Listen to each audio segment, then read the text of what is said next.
1 Coríntios, capítulo 5.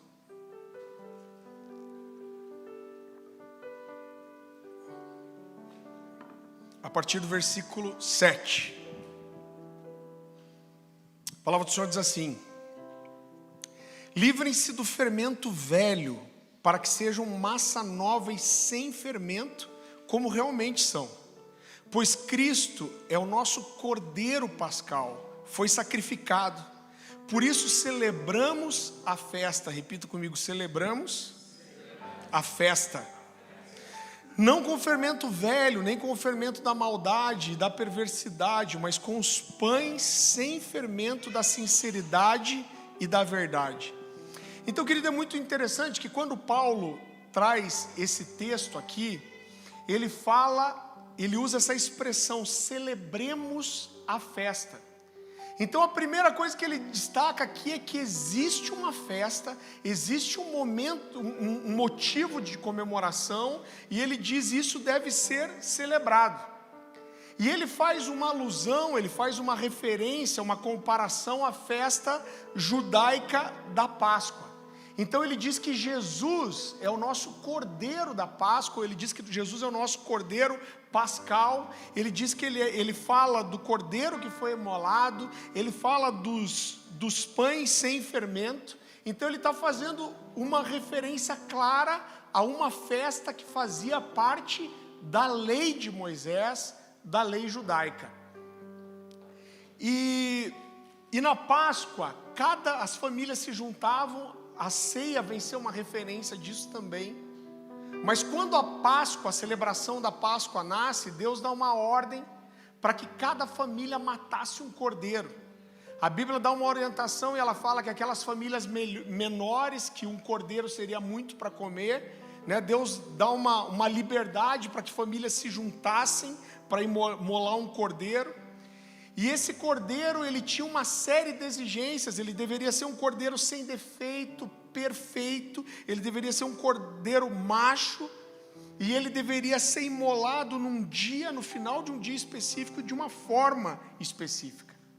E Deus dá uma ordem para que o sangue daquele cordeiro seja passado no umbral, né, na estrutura das portas de cada família. E aquele cordeiro deveria ser assado no fogo e comido com pães sem fermento e ervas amargas. Agora fica claro no que Paulo está falando, que ele não está tentando chamar aqueles cristãos convertidos de Corinto a voltarem para a lei de Moisés. Então o que ele está falando não é, olha, vocês têm que cumprir a lei como Moisés estabeleceu, mas o que ele está tentando ensinar aqui não é uma repetição da lei, mas o que Paulo está trazendo é uma clareza de algo para o qual a lei apontava.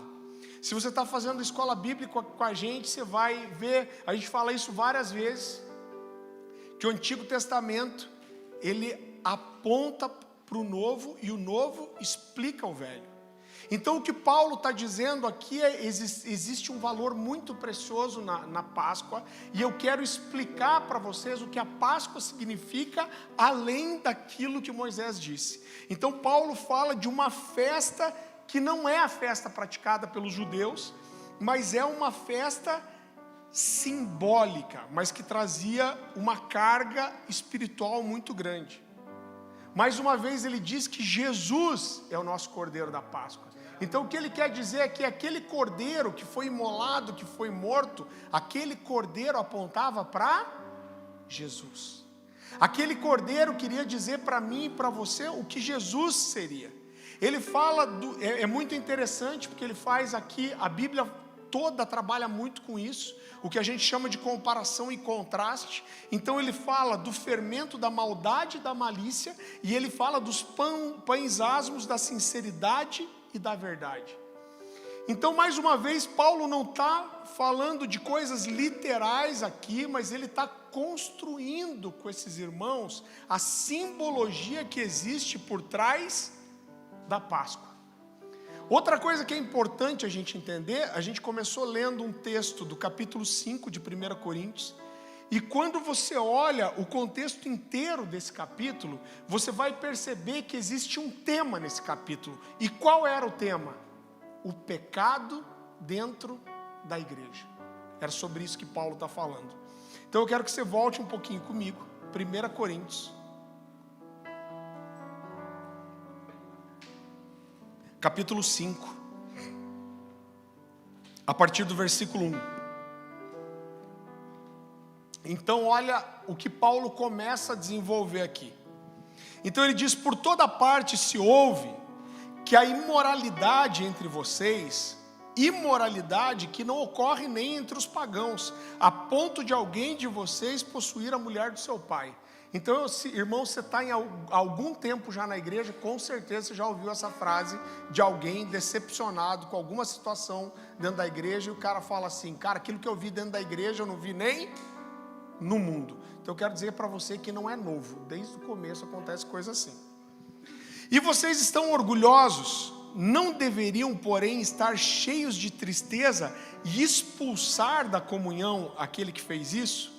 Apesar de eu não estar presente fisicamente, estou com vocês em espírito e já condenei aquele que fez isso como se estivesse presente. Quando vocês estiverem reunidos em nome de nosso Senhor Jesus, estando eu com vocês em espírito, estando presente também o poder de nosso Senhor Jesus Cristo, entreguem esse homem a Satanás, para que o seu corpo seja destruído e o seu espírito seja salvo no dia do Senhor. A gente não vai ter tempo para construir em cima disso, mas quando você olha para o Novo Testamento, você vai perceber que existe um modelo de repreensão, de disciplina. Qual é esse modelo em todo o Novo Testamento? É a quebra da comunhão. Paulo vai ensinar várias vezes: aquele que se diz irmão, mas anda como ímpio, não deve ser tratado como irmão, mas como ímpio. Outra coisa é que mesmo esse afastamento, ele tem como objetivo a última chance de resgatar a vida da pessoa e não de entregar ela. O que Paulo está dizendo é: eu entrego o corpo, para que talvez o corpo sendo tocado, o espírito seja salvo, alcance um lugar de arrependimento. Agora vai um pouquinho para frente comigo, 1 Coríntios, capítulo 5, versículo 9. Já lhes disse por carta que vocês não devem associar-se com pessoas imorais. Irmão, quando você começa a ler esse texto, a primeira impressão que dá é que Paulo está falando de nós não nos contaminarmos com o mundano, com aquele que não tem a fé, que não professa a mesma fé que nós, que não conhece a verdade. Agora, sabe o que é o pior em tudo isso? É que quando Paulo está falando dos imorais, ele não está falando dos de fora, mas ele está falando dos de dentro. Então vamos lá de volta. 1 Coríntios capítulo 5, versículo 9. Já lhes disse por carta que vocês não devem associar-se com pessoas imorais. Com isso não me refiro aos imorais desse mundo, nem aos avarentos, aos ladrões, aos idólatras. Se assim fosse, vocês precisariam sair desse mundo. Mas agora estou lhes escrevendo que não devem associar-se com qualquer que, dizendo-se irmão, seja imoral, avarento, idólatra, caluniador, alcoólatra ou ladrão. Com tais pessoas vocês nem devem comer. Então deixa eu te destacar duas coisas. Primeira coisa que eu quero falar para você, e a gente mais uma vez não vai poder aprofundar nisso, é que, querido, não existe campo neutro. Aquele pensamento de que alguém está aqui dentro da igreja e essa pessoa foi confrontada, mas ela não quer mudar de vida, mas é melhor aqui do que lá fora, eu quero dizer para você que esse é um pensamento errado. Porque quem não é transformado, transforma. Quem não recebe influência, dá.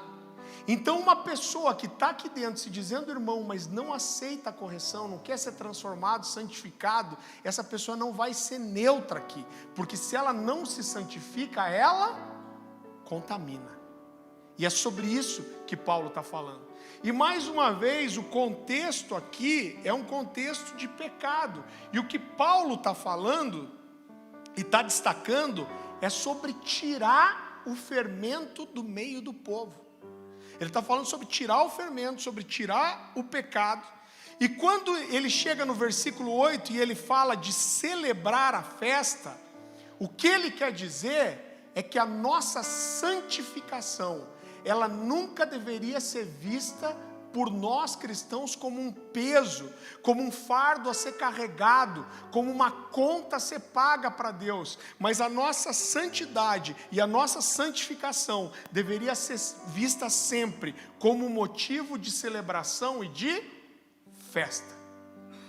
Então ele diz, existe uma festa a ser celebrada, e essa festa é a festa da santidade. Então a santidade, querido, ela é uma celebração, ela é uma comemoração, ela é um ato de vitória, de reconhecimento pela redenção que nos foi dada. A ideia da Páscoa, deixa eu fazer um parênteses aqui, quando a gente fala sobre a Páscoa, ela normalmente para nós, dentro da nossa cultura ocidental, ela é muito mais conhecida do que a festa dos pães asmos. Mas na verdade a noite da Páscoa e a festa da Páscoa, ela era só a primeira noite de uma festa de 7 dias. Então a primeira noite, a sexta-feira, o cordeiro era imolado, ele era morto. Aquilo simbolizava uma redenção, a salvação que Deus oferecia. Mas depois da redenção e depois do sangue derramado, do sacrifício que era feito, havia uma festa, como a gente chama aqui, tipo festa de polaco. Uma festa de mais 6 dias. E aí que a comemoração verdadeira acontecia. E essa festa era chamada de festa de pães asmos, ou de pães sem fermento. Então a primeira noite da festa era a festa de sacrifício, de redenção, e é isso que a Páscoa significa, tipifica a nossa salvação, a nossa redenção. Mas a maior celebração não era matar e comer o cordeiro, a maior celebração era tirar o fermento.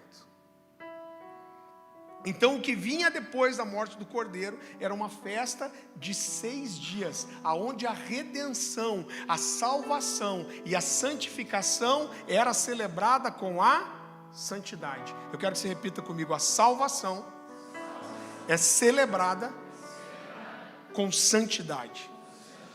Agora vamos entender um pouquinho melhor o que era a festa da Páscoa. E ela, em primeiro lugar, quando a Páscoa nasce no Egito, ela celebrava a redenção do povo de Israel. Então você conhece a história, José vai para o Egito, ele recolhe seus irmãos lá, o povo se multiplica no Egito, e quando a promessa de multiplicação sobre a vida de Abraão se cumpre no Egito, porque é lá que o povo se multiplica, mas aquele faraó, aquele contexto que José vivia, aquelas pessoas morrem e o povo se torna muito numeroso, os egípcios ficam com medo deles, e o contexto que vai se transformando não em um contexto deles viverem com honra no Egito, mas em um contexto de escravidão. Então eles foram massacrados, escravizados, tiveram seus filhos perseguidos. E a festa da Páscoa, ela celebra a redenção da escravidão do povo de Israel. Em segundo lugar, quando Deus estabelece a festa da Páscoa, Ele queria apontar para algo que Ele ia ensinar um pouco à frente. Porque depois que o povo, governado, dirigido por Moisés, vai para o Egito, vai para o deserto, no Monte Sinai, Moisés recebe a lei. E dentro da lei, Deus estabelece os sacrifícios para remissão dos pecados. E todas essas coisas apontavam para Jesus. Então esse cordeiro morto apontava para o sacrifício, e os sacrifícios apontavam para Jesus. Então a Bíblia fala que naquela noite, quando Deus manda matar aquele cordeiro pascal, Deus fala, o anjo da morte vai passar. A morte fala sobre o juízo de Deus, que é para todos. E ele diz, o anjo da morte só não vai passar matando todo o primogênito aonde houver sangue no umbral das portas. Então, querido, isso mostra que o sangue daquele cordeiro é o que nos separava do juízo que era derramado por Deus. Você consegue entender toda a construção em cima disso? E Deus diz, olha, vocês vão fazer isso uma primeira noite, vocês vão marcar o umbral das portas. Naquela noite o anjo da morte vai passar em todas as casas onde não houver a marca do sangue, e os primogênitos vão ser mortos. E como você sabe, é isso que acontece. Mas aquilo não era só para aquela noite, e Deus dá uma ordem para o povo de Israel, e Ele diz: essa noite deve ser celebrada como um memorial por todas as futuras gerações. Agora, essa Páscoa, ela tipificava também e era uma figura da redenção que a gente teria através de Jesus. Então abra comigo no Evangelho de João, capítulo 1.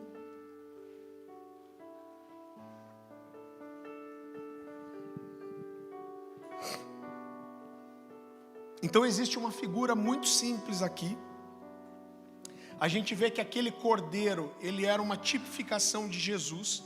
Então o Evangelho de João, capítulo 1, versículo 29, diz assim: no dia seguinte, Jesus viu aproximando-se e disse... no dia seguinte, João viu Jesus aproximando-se e disse: vejam, esse é o Cordeiro de Deus que tira o pecado do mundo. Uau, como isso mexe com o meu coração. A verdade é que ninguém sabia quem era Jesus ainda. Mas a revelação que João teve, ele não entendeu só quem Jesus era, que Jesus era o Messias, mas ele entendeu que aquele cordeiro que foi morto lá na primeira Páscoa simbolizava a salvação que viria para nós através de Jesus. Então Jesus, ele é o nosso cordeiro pascal, né? Você não precisa abrir, 1 Coríntios 5,8 mais uma vez diz: por isso celebramos a festa, não com os pães e com o fermento velho, e nem com o fermento da maldade e da perversidade, mas com os pães sem fermento da sinceridade e da verdade. Querido, Faraó, nesse contexto, é uma clara referência àquilo que Satanás veio fazer: escravizar a humanidade, colocar um jugo de pecado, de peso sobre ela. 1 Colossenses, capítulo 1, versículo 13, se você for rápido de Bíblia, quiser abrir comigo lá. Então, Colossenses capítulo 1, versículo 13 diz assim: pois ele, falando de Jesus, nos resgatou do domínio das trevas e nos transportou para o reino do seu Filho amado. Então ele está trazendo o mesmo contexto. Eles estavam debaixo de um reino de trevas, mas a morte de Jesus, assim como o povo foi tirado do Egito, vocês foram tirados de um jugo de escravidão e de trevas. E essa libertação do povo do Egito é uma figura daquilo que Deus tinha para a igreja. Então 1 Pedro, capítulo 2, versículo 9 vai dizer: vocês, porém, são a geração eleita, o sacerdócio real, a nação santa, o povo exclusivo de Deus, para anunciar as grandezas daquele que os chamou das trevas para a sua maravilhosa luz. Então, quando Deus estabelece aquela Páscoa, Ele estava dizendo o que Ele faria alguns 1000 anos depois. Ele está dizendo: é isso que eu vou fazer, eu vou libertar vocês. Eu vou libertar vocês do jugo das trevas, da condenação do pecado. Alguém será morto, será imolado, e esse sangue fará separação entre vocês e o juízo de Deus. Agora eu queria entender com vocês um pouquinho mais o que era essa festa dos pães asmos. Então vá comigo lá para Êxodo, capítulo 12. Era a festa que se seguia após a sexta-feira de Páscoa. Êxodo capítulo 12, a partir do versículo 14. Deus está dando uma ordem. Aqui é quando o mandamento é estabelecido. E a palavra do Senhor diz assim: esse dia será um memorial que vocês e todos os seus descendentes o comemorarão como festa ao Senhor. Comemorem-no como decreto perpétuo durante 7 dias. Comam pão sem fermento. No primeiro dia tirem de casa o fermento, porque quem comer qualquer coisa fermentada do primeiro ao 7º dia será eliminado de Israel. Então o que acontecia?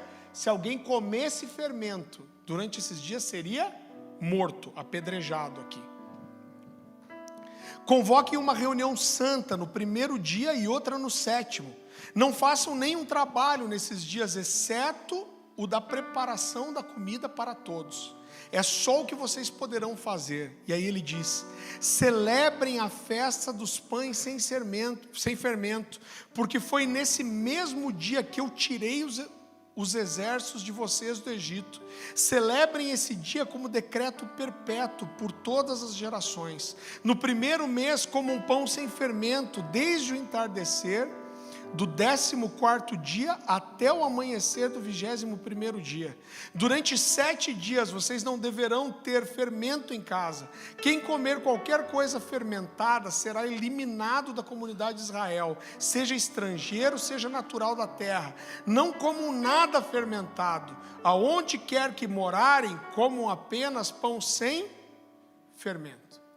Então o que Deus está trazendo para o povo de Israel aqui era usar uma figura que já era conhecida deles. Então lá em Gênesis capítulo 19, versículo 3, você vê Ló recebendo 2 anjos em Sodoma e Gomorra, e ele oferece, ele convida esses anjos para que entrem na sua casa, e ele oferece para eles o que? Pães sem fermento. Então já existia uma simbologia. A Bíblia fala do fermento um pouco de fermento que leveda toda a massa. O que ele quer dizer? Pode parecer pouco, mas vai contaminar tudo. Então era uma simbologia clara para eles. Né? Paulo vai dizer, a gente leu ali 1 Coríntios 5, 6 e 7, olha, ele está falando do pecado, ele diz, vocês têm orgulho disso? Vocês não sabem que um pouco de fermento leveda toda a massa, ou faz toda a massa ficar fermentada? Então ele diz, se livrem do fermento velho, para que sejam massa nova, sem fermento, como realmente são, pois Cristo, nosso Cordeiro Pascal, foi sacrificado. E então ele usa a expressão, os asmos da sinceridade e da verdade. Ele está falando, querido, aqui daquilo que não era contaminado pelo pecado. Agora, sabe o que é interessante? O que é tão precioso e é tão rico de simbologia isso aqui, é que não era só o pão que não podia ser comido com fermento. Deus dá uma ordem para que o fermento fosse retirado das casas.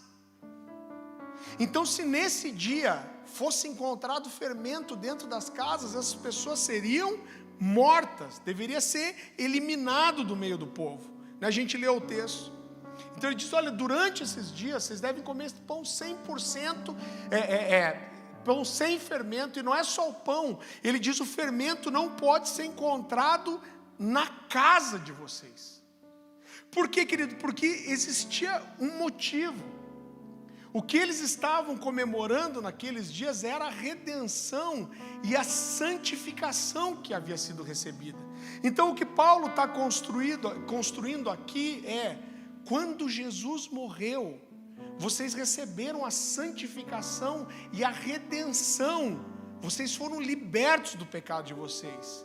E isso deve ser celebrado. Como essa celebração deve ser feita? Através da santidade. Eu lembro de um exemplo muito interessante que o John Bevere dá. Ele fala de uma diferença entre a santidade posicional e a santidade comportamental. Então ele diz assim, olha, eu estou casado com a minha esposa há 35 anos. Ele diz, quando eu casei com ela, ela se tornou 100% minha esposa. E ele fala, 35 anos depois, ela não é mais esposa minha do que era naquele dia.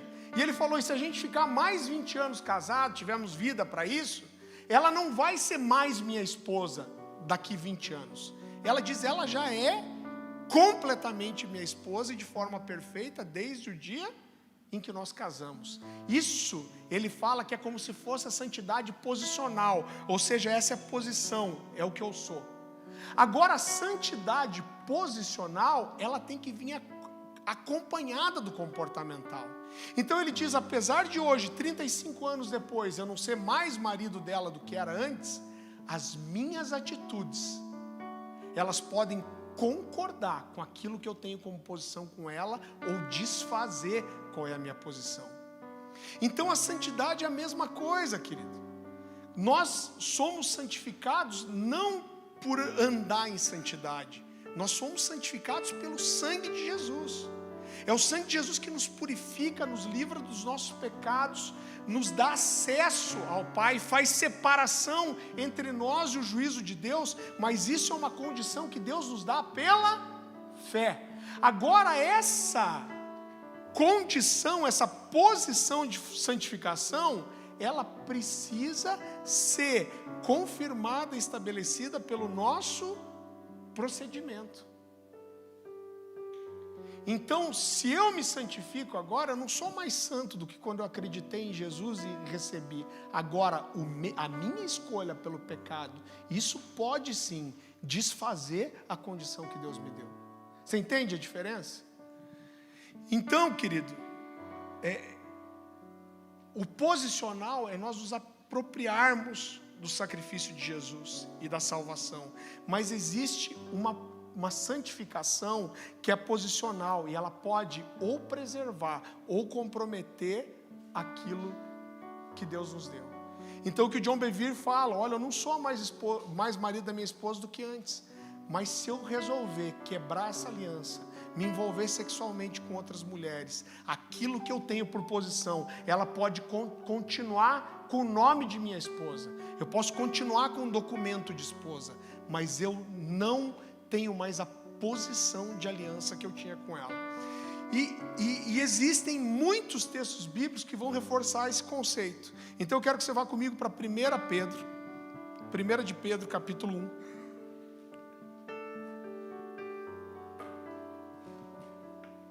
Versículo 14.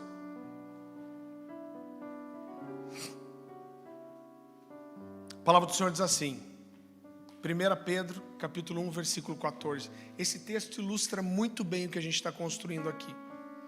Como filhos, qual é a primeira coisa que Pedro vem chamar as pessoas que estão aqui? De filhos. Então vamos entender que esses caras eram salvos. Eles foram resgatados, remidos, foram filiados, se tornaram filhos de Deus. A gente não está falando de alguém que está afastado, a gente está falando de alguém que está em Deus. Então, como filhos obedientes, não se deixem amoldar pelos maus desejos de outrora, quando viviam na ignorância. Mas assim como é santo aquele que os chamou, sejam santos vocês também em tudo que fizerem, pois está escrito: sejam santos, porque eu sou santo. Então, o ser filho aqui era uma santificação posicional. Ele está dizendo: Deus deu isso para vocês e vocês se tornaram filhos. Agora vocês precisam agir como filhos. Vocês precisam permanecer nessa obediência, não se deixar amoldar pelo velho homem, porque se vocês voltarem à prática das antigas coisas, isso não tem nada a ver com a sua posição, mas tem a ver com o seu comportamento. Então a nossa santidade, irmão, ela precisa ser não o caminho pelo qual nós somos salvos, mas a nossa santidade, ela precisa ser uma resposta de gratidão por aquilo que Deus já fez por nós e porque nós permaneçamos nesse lugar. Então eu não entro lá nessa posição de filho por ser bom, sou ruim, pecador, errado. Eu entro pela graça, mas depois que eu estou lá, eu preciso escolher permanecer nesse lugar. Então, a forma de honrar aquilo que Deus fez por nós, que Ele já nos purificou, já nos redimiu, já nos salvou, é andar em santidade. Eu não ando em santidade para receber a redenção, eu ando em santidade porque eu recebi a redenção, porque eu fui salvo. Agora, a redenção no Novo Testamento, assim como no Antigo Testamento, ela precisava ser celebrada. É a referência que ele está fazendo. Ele está dizendo: vocês receberam uma redenção do Egito, quando o Senhor libertou vocês do faraó, e vocês celebraram com a festa da Páscoa e dos pães asmos. E agora o que Paulo está dizendo aqui: existe uma festa a ser celebrada. Essa é a festa da Páscoa, aonde vocês vão comemorá-la em santidade. Agora a forma de a gente, vamos dizer assim, a forma ritual da gente comemorar a Páscoa, não a espiritual só da santidade, mas a forma ritual da gente celebrar a Páscoa hoje é como? Fazendo uma ceia de Páscoa? Não, é através da ceia. Então vá comigo para 1 Coríntios capítulo 11. E eu quero mostrar para você que a gente está falando aqui exatamente da mesma coisa. Então 1 Coríntios capítulo 11.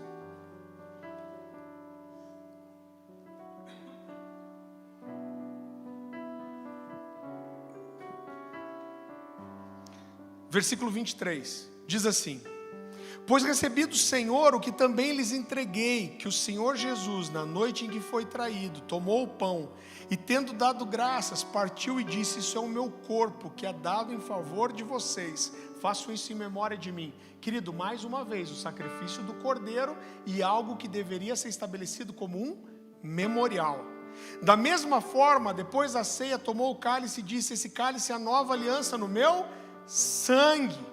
Façam isso sempre que o beberem em memória de mim, porque sempre que comerem e beberem do pão e beberem do cálice, vocês anunciam a morte do Senhor até que Ele venha.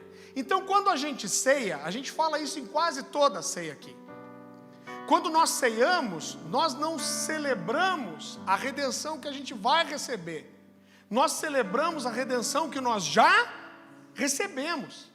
Então, quando a gente ceia, a gente celebra o sangue de Jesus que nos purificou de todo o pecado. Quando nós ceamos, nós celebramos a nossa condição de redimidos, de perdoados, de lavados pelo sangue de Jesus, de alguém que recebeu o sacrifício, teve seus pecados perdoados e foi purificado. Então, essa é a condição aonde o sacrifício de Jesus nos leva. Nós recebemos a redenção. E ele está falando isso da ceia. Só que mesmo essas pessoas que receberam a redenção, elas que foram redimidos e purificados, eles podem participar da ceia do Senhor de modo indigno. Então vá um pouquinho para frente comigo.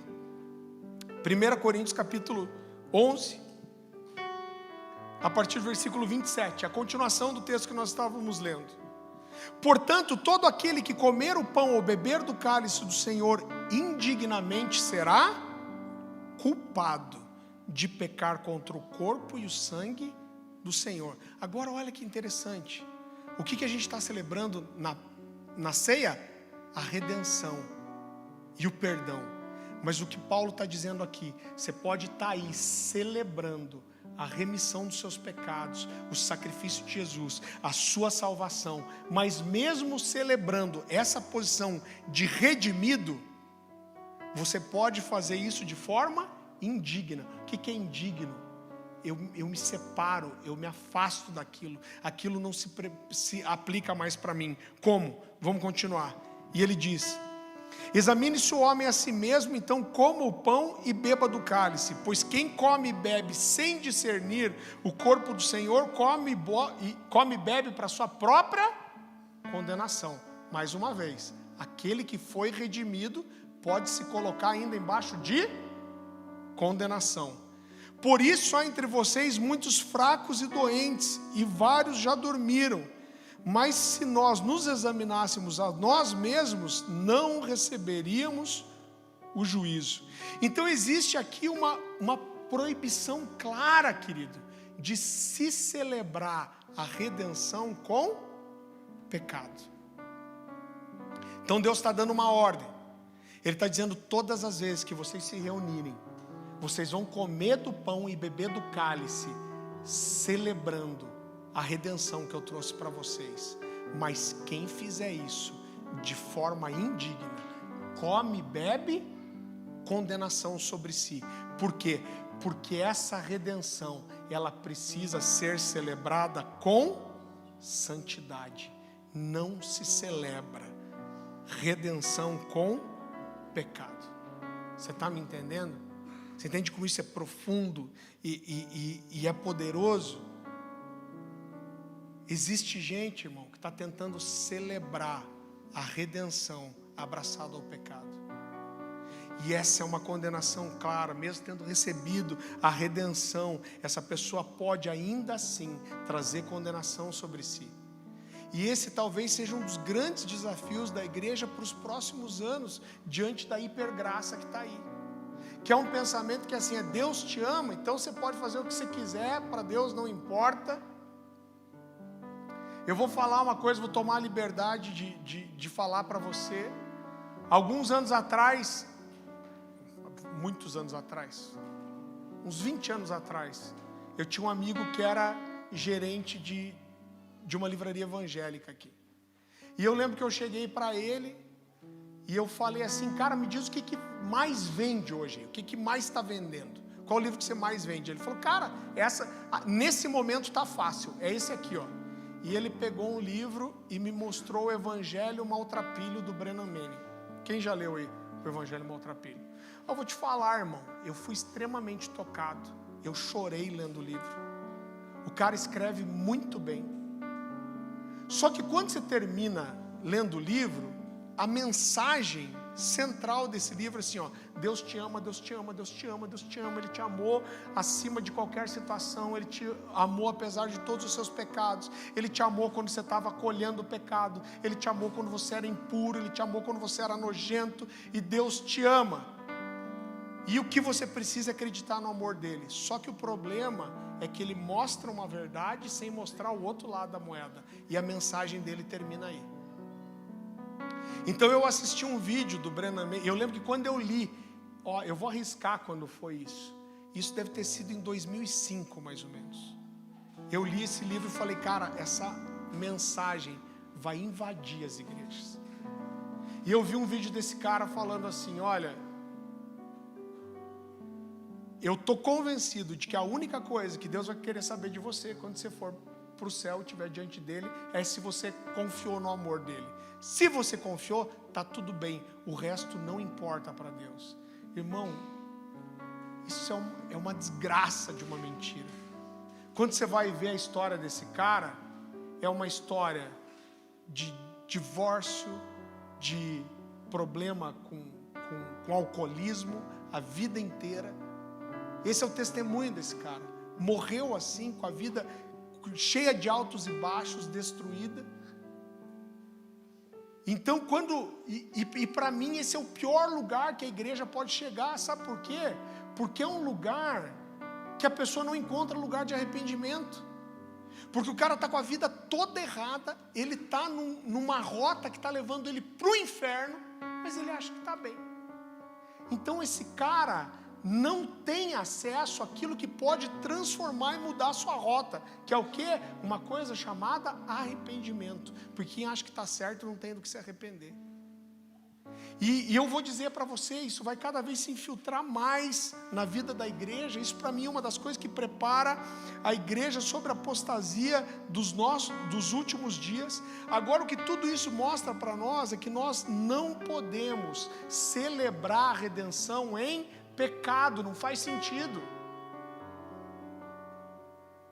Agora, irmão, se você recebeu a redenção e você escolhe abraçar o pecado, isso não tem a ver se Deus ama você ou não, mas tem a ver com se você ama Deus ou não. É sobre isso que a gente está falando. É sobre se você ama o Senhor. Agora, é muito engraçado, e eu vejo a distorção sutil do pecado, porque as pessoas tentam nos chamar de legalistas e dizer que a gente está enfraquecendo o amor de Deus. Então ele quer dizer assim, não, o Deus que eu conheço é um Deus de amor. Por quê? Porque eu insisto em pecar, insisto em pecar, insisto em pecar, insisto em pecar, e Deus continua passando pano. Só que o amor, o que prova o amor de Deus por nós, é que a graça, ela não só nos perdoa dos nossos pecados, mas ela nos livra dessa desgraça do pecado. E tem gente que parece que pensa que Deus nos amar é nos lavar no chiqueiro e deixar a gente voltar para lá. Então eu te livro do pecado, mas você pode continuar rolando na lama. E isso é amor de verdade.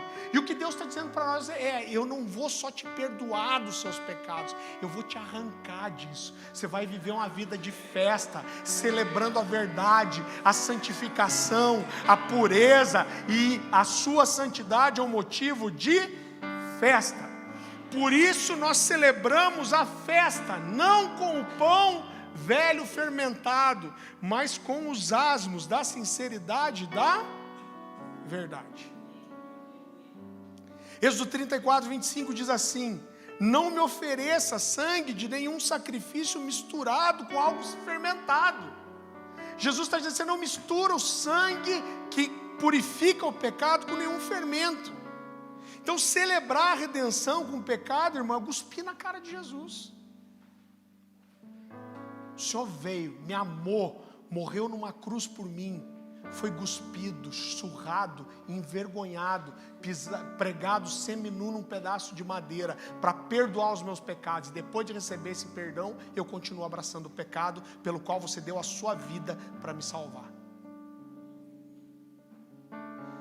Existe um autor muito antigo, eu esqueci o nome dele, mas ele diz uma coisa assim, ele fala assim: como pode um cristão deixar entrar no seu coração qualquer espaço para qualquer tipo de orgulho?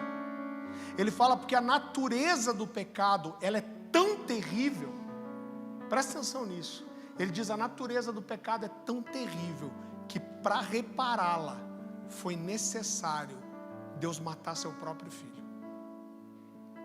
Sabe qual que foi o preço para que a gente pudesse andar em santidade? Deus matar seu filho. Olha o que custou, irmão, a redenção. Então, como nós podemos permanecer nisso ainda? Outra coisa que a gente precisa entender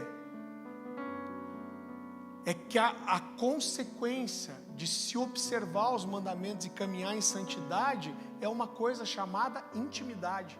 Eu acho muito interessante porque nos Estados Unidos eles chamam a ceia de comunhão. Esse é o domingo da comunhão, porque nós celebramos o quê? A nossa comunhão com o Senhor. Porque a nossa comunhão com o Senhor, querido, ela é promovida pela santidade. Então a gente não busca só a santidade pela santidade, mas a santidade, ela nos leva a ter intimidade com Deus. Por quê? Porque o pecado faz separação entre nós e o nosso Deus. A Bíblia diz que sem santidade ninguém verá ao Senhor. E outra coisa que a gente precisa entender é que existem consequências para se receber a redenção, mas continuar escolhendo o pecado. No Antigo Testamento ele fala de serem eliminados do meio do povo aqueles que continuavam comendo pão com fermento ou tendo fermento na sua casa. E eu acho, existe um texto que eu acho tão forte, e essa é uma coisa que contaminou a igreja. E sabe qual que é um dos grandes desafios? Eu não posso falar pelas outras gerações talvez, mas pela nossa, é que existe uma distorção tão grande de valores que muitas vezes a gente está pregando uma coisa e as pessoas estão nas cadeiras entendendo outras. Eu estava lendo um livro do John Stott e ele estava dizendo assim, que todas as gerações, elas têm princípios e valores que são inegociáveis. Então ele fala das gerações passadas, duas gerações que viveram um contexto de Segunda Guerra Mundial, e a hombridade era inegociável. Por quê? Porque os meninos de 18 anos, eles deixavam as suas casas, a sua vida, o sonho de uma faculdade, para colocar um uniforme e pegar uma metralhadora para ir defender a honra e a família na guerra. Então a hombridade, ela era um valor inegociável. Eles sabiam que sem aquilo não era possível sobreviver e dar continuidade ao seu país, à sua família, aquilo que se tinha construído. E o John Stott, ele diz assim: se fosse para escolher talvez o principal valor que permeia a geração desses dias, seria uma palavra chamada tolerância. Você é enxurrado por isso, na internet, na TV, em qualquer coisa. Tudo o que é o que mais se fala hoje é sobre tolerância. Então a tolerância virou, querido, um valor quase inquestionável. Quem que vai questionar a tolerância?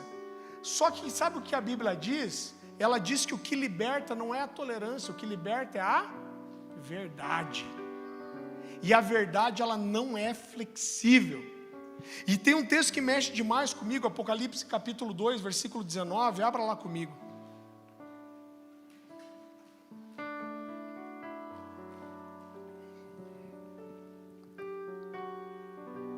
Sabe o que esse texto mostra para mim, de forma muito clara e prática? Que o Senhor, Ele não tem prazer com uma igreja que tolera o pecado. Apocalipse capítulo 2, versículo 19. Olha como essa igreja era incrível. Conheço as suas obras, o seu amor, a sua fé. Olha esses caras. Eles tinham obras, eles tinham amor, eles tinham fé. Ele diz o seu serviço e a sua perseverança. E sei que você está fazendo mais agora do que no princípio. Quando você olha, você fala, eu quero ser dessa igreja. Né? Cara, os caras amam, os caras são perseverantes, eles frutificam, eles estão melhorando. Né? Jesus diz que vocês estão fazendo mais agora do que no princípio.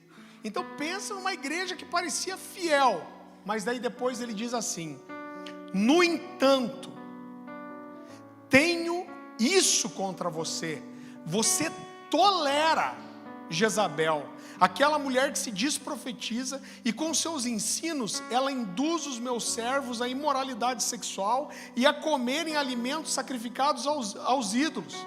Então olha só o que Jesus está dizendo. Ele está dizendo, olha, vocês podem fazer todas essas coisas, vocês podem trabalhar, vocês podem ter fé, vocês podem ter amor, mas Jesus diz, eu estou contra vocês. Por quê?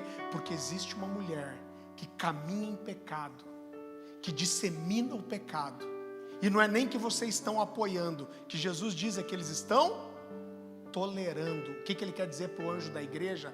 É como você não fez nada em relação ao pecado. Então Jesus não tem prazer numa igreja, querido, que tolera o pecado. E aqui a gente vê a importância de ensinar a igreja sobre santidade, irmão. Sabe por quê? Porque não existe campo neutro. Porque uma coisa é o cara que entra aqui, ele está conhecendo a verdade, ele vem todo arrebentado, sujo, imundo, cheio de carrapicho, mas esse cara está num processo de santificação. Agora outra coisa é o cara que quer estar aqui, que quer andar como crente, que quer ser crente, mas vive como ímpio. Você sabe que alguns anos atrás eu fui numa mesa redonda num evento, tinham vários pastores, e eu já estava meio azedo aquele dia. Eu já tinha ouvido esse texto o ano inteiro. Todo congresso de jovens que eu ia, acabava em alguém falando, mas Jesus não condenou a mulher adúltera. Irmão, não condenou mesmo. Né? Mas ele fala assim, olha, cadê teus acusadores? Não estão aqui, então eu também não vou te acusar. E daí eu estava, e a gente estava falando de santidade, e um pastor se levantou e falou, não, a gente tem que acolher, tem que receber todo mundo, a gente tem que amar, a gente tem que ter paciência. E foi nisso, por quê? Porque Jesus não condenou a mulher adulta. Cara, irmão, não aguentei. Eu falei, não, gente, baixou um espírito de Gregório em mim. Eu falei, não, gente, eu falei na boa, eu falei, vamos entender uma coisa. Eu falei, a primeira coisa que vocês estão excluindo, Jesus falou, os teus acusadores não estão aqui, eu também não vou te condenar. Aí depois ele diz o quê?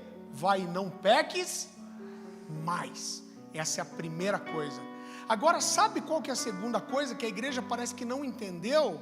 É que a gente estava falando ali de ter uma tolerância e tratar com amor aqueles que estão escolhendo o pecado, e eu não estava falando, querido, para novo convertido, eu estava falando ali com a igreja.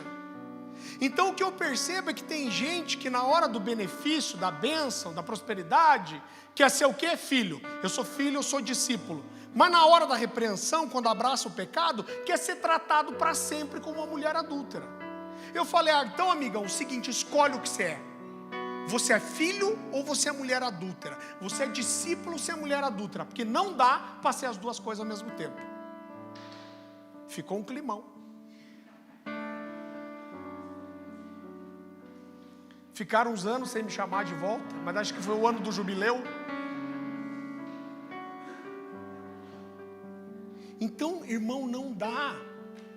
Nós não podemos celebrar a redenção com o pecado. E existe uma consequência. Você sabe que eu olho e existe uma tentativa de pregar que parece que Jesus, ele só amou e não. Então, eu vi um cara falando assim, não, Jesus não falou sobre homossexualidade. Se fosse importante, Jesus tinha falado.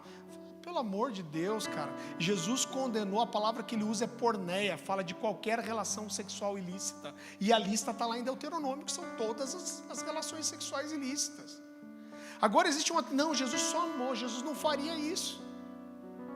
Eu lembro que eu estava, alguns anos atrás, eu estava numa igreja no interior do Rio de Janeiro. E aí eu estava conversando, tendo um tempo com o pastor da igreja. Irmão, os caras conseguem me escandalizar depois de 45 anos. E aí estou conversando com o pastor e ele quer contar um testemunho. Deixa eu te contar um testemunho. Está vendo aquele irmão ali? Estou vendo. Esse cara era pastor comigo aqui. E aí pirou a cabeça. Abandonou a esposa, se juntou com outra mulher daqui da igreja, abandonou a família e foi embora com outra. Eu falei, uau, pastor, sério? Eu falei, qual que é o testemunho? O cara se arrependeu, voltou e restaurou o casamento. Qual que era o testemunho? 2 anos depois o cara voltou. Voltou com a esposa? Não, voltou com a outra que ele tinha ido embora. Já constituiu família de volta e agora está aqui, estou restaurando ele. Inclusive uns dias atrás ele já pregou na igreja pela primeira vez. O meu olho aqui só começou, né?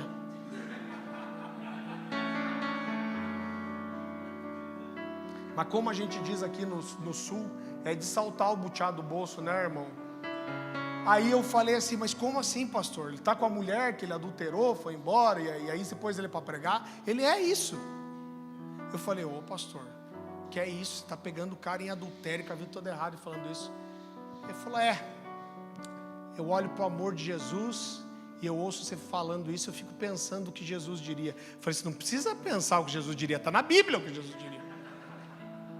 Está na Bíblia o que Jesus diria, ele fala bem claro sobre isso. Só que você vai entrando em umas coisas, querido, numa flexibilidade que não existe. E sabe o que mais mexe com o meu coração? É porque o pecado, ele rouba toda a força da igreja. Você sabe uma coisa que Deus tem falado ao meu coração, querido, há muito tempo? Uma das coisas que mais choca o mundo é a nossa santidade. Faz qualquer ímpio bugar a cabeça. Sabe quando dá erro no sistema? É isso aí. Agora a gente precisa entender que há uma consequência. Aí esses caras ficam tentando apresentar um Jesus que parece só amor, que não estava nem aí para o pecado. Agora vamos lembrar que isso aqui é Novo Testamento, é Apocalipse. Jesus está repreendendo primeiro o pastor que tolera no meio da igreja a mulher chamada Jezabel. E o que essa mulher fez? Ela ficou quietinha, abraçada com o pecado dela? Não, o que ela fez? Ela contaminou. E aí o que Jesus termina dizendo, esse Jesus de amor, ele fala assim, eu dei-lhe tempo para que se arrependesse. Esse tempo eu estava falando com uma pessoa com a vida toda errada, e daí o discurso dela era assim, não, mas Deus está me abençoando, eu estou prosperando, Deus me ama, Ele entende. Eu falei, sabe o que Deus está fazendo com você? Ele está te dando tempo para que você se arrependa. Porque para Jezabel ele diz assim, eu dei-lhe tempo para que se arrependesse, mas ela não se arrependeu. E ele fala, sabe o que eu vou fazer agora?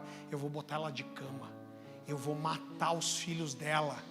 Eita graça maravilhosa, que parece que tem gente que não entende. Deus fala, eu vou botar ela de cama, eu vou matar os filhos dela, e eu vou trazer grande sofrimento para aqueles que com ela adulteraram. Então o que Jesus está dizendo? Cara, existe uma consequência. Existe uma consequência. Então a nossa santidade, ela toca o mundo. Quando a santidade entra, querido, na sua casa, na sua família, ela não é um peso. Eu lembro que uma vez eu vi alguém fazer uma comparação muito interessante, falando sobre a importância de uma aliança. E esse cara dizia assim, olha, quando você entra para o exército, eu não sei se é assim em todo exército, eu não servi. O Gustavo aqui foi um soldado exemplar, soldado Pires. Para quem conhece essa história. Alguém me falou, olha, quando você entra para o exército americano, uma coisa que você aprende é que você nunca deixa um soldado para trás. Ele falou assim, então numa saraivada de bala, quando seu companheiro foi ferido, o que você vai fazer? Está difícil de correr sozinho, no meio das balas, mas você vai botar seu companheiro nas costas e você vai tentar escapar dali com esse cara. Então a aliança, pode parecer ruim dependendo do lado que você olha. Para o cara que está assim, meu Deus, não estou eu conseguindo me proteger, ainda mais imagina um soldado gordinho que é alvo fácil.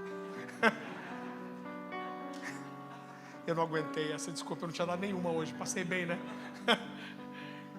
Cara, não estou aguentando nem comigo, agora eu vou ter que pôr esse cara nas costas, talvez seja um peso a aliança. Agora, para o cara que está baleado no chão e está falando, aliança me protege e ninguém vai me deixar no caminho. A aliança é boa, o que a gente faz é olhar ela do lado errado às vezes. Agora, a nossa santidade, ela não é um peso, irmão. Né? Às vezes você vai entender uns irmãos que eu ouvi um falar assim, pastor, eu tinha uma vida que eu vou te falar, bebedeira, mulherada, tempinho bom. É quase uma tristeza para o cara ter deixado o pecado. Você já atendeu um cara assim, não? Eu já atendi, cara, eu já evangelizei algumas pessoas na rua, desviado. Irmão, ir para madrugada, na noite, pregar é um negócio engraçado. Algumas vezes eu ouvi isso falar, o cara desviado, né? Porque parece que todo mundo é desviado, irmão. Eu acho que o mundo só aceita andarilho desviado. Que eu nunca peguei um que não fosse. Aí você fala, cara, você precisa restaurar a sua vida. Não, é porque o negócio... Cara morando na rua, tudo lascado, sujo. Daí ele fala assim, não, eu não vou voltar para Jesus, não. Você fala, cara, mas como assim? Por quê? Não, porque se eu voltar e não permanecer, é pior. Fico pensando, pior do que vai, né, o cara... Então vai se criando algumas coisas. Agora, a santidade, irmão, ela fala da beleza de Deus. Ela é um motivo de celebração. O casamento, a fidelidade, os olhos puros. Existe a beleza da santidade. E o que Paulo está querendo nos ensinar, concluindo, é isso. Existe uma festa a ser celebrada. E a gente faz isso nesse domingo tão especial, que é o domingo de Páscoa. Nós celebramos a redenção do Senhor sobre nós. E como nós celebramos isso? Com a convicção de que a mesma graça que nos perdoa, ela nos santifica. A santidade não é um peso, mas ela é um motivo de alegria. Ter os olhos puros é motivo de alegria. Ter santidade nos negócios é um motivo de alegria. Ter os lábios puros é um motivo de alegria. 1 João capítulo 5, versículo 3 diz: porque nisso consiste o amor a Deus, obedecer aos seus mandamentos, e os seus mandamentos não me são pesados.